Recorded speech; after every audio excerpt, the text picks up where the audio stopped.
بسم اللہ الرحمن الرحیم۔ کسی زمانے میں ایک غیر مسلم نے اسلام قبول کیا تو اس سے پوچھا گیا کہ اسلام کی کس بات نے تجھے متاثر کیا؟ تو وہ بولا، صرف ایک واقعہ میری ہدایت کا سبب بنا۔ کہا کہ رسول اللہ صلی اللہ علیہ وآلہ وسلم کی مجلس لگی ہوئی تھی، لوگوں کا ہجوم تھا۔ ایک شخص نے عرض کیا کہ حضور صلی اللہ علیہ وآلہ وسلم میرے لیے دعا کر دیں کہ میرا بچہ کئی دنوں سے مل نہیں رہا۔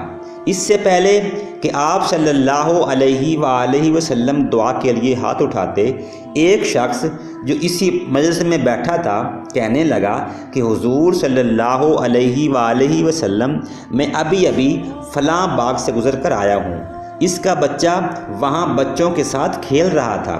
باپ نے جب سنا کہ میرا بچہ فلاں باغ میں ہے تو اس نے دوڑ لگا دی۔ آپ صلی اللہ علیہ وآلہ وسلم نے فرمایا، اس کو روکو اور واپس بلاؤ۔ اس نے کہا، حضور صلی اللہ علیہ وآلہ وسلم، آپ جانتے ہیں کہ ایک باپ کے جذبات کیا ہوتے ہیں؟ کہا کہ اچھی طرح سے جانتا ہوں، لیکن تمہیں بلایا ہے اور بلانے کا بھی ایک مقصد ہے۔ اس نے کہا، جی حضور صلی اللہ علیہ وآلہ وسلم ارشاد فرمائیں۔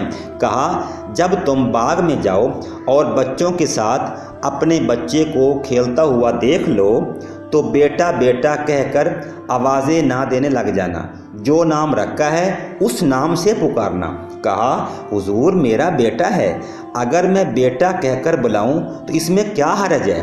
فرمایا، تم کئی دنوں کے بچھڑے ہو، تمہارے لہجے میں بلا کا رس ہوگا اور تم نہیں جانتے کہ کھیلنے والوں میں کوئی یتیم بھی ہو، اور جب تم اپنے بیٹے کو بیٹا کہہ کر پکارو گے، اتنا میٹھا لہجہ ہوگا تو اس کے دل پر چوٹ لگے گی اور کہے گا، کاش آج میرا بھی باپ ہوتا، مجھے بیٹا کہہ کر پکارتا۔ فرمایا، یہ شوق گھر جا کر پورا کرنا۔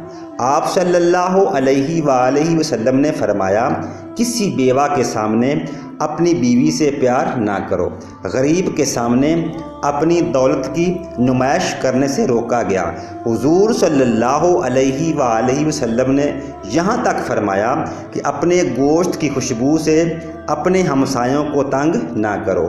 اس غیر مسلم نے کہا کہ حضور کے اس واقعہ نے کہ کسی یتیم کے سامنے اپنے بیٹے کو بیٹا کہہ کر نہ پکارو، اس نے مجھے بتایا کہ اسلام کیا ہے۔ دوستو، اگر میری ویڈیو آپ کو پسند آئی ہے تو ویڈیو کو لائک کر دیں اور چینل کو سبسکرائب کر دیں۔ آپ کا بہت بہت شکریہ۔ اللہ حافظ۔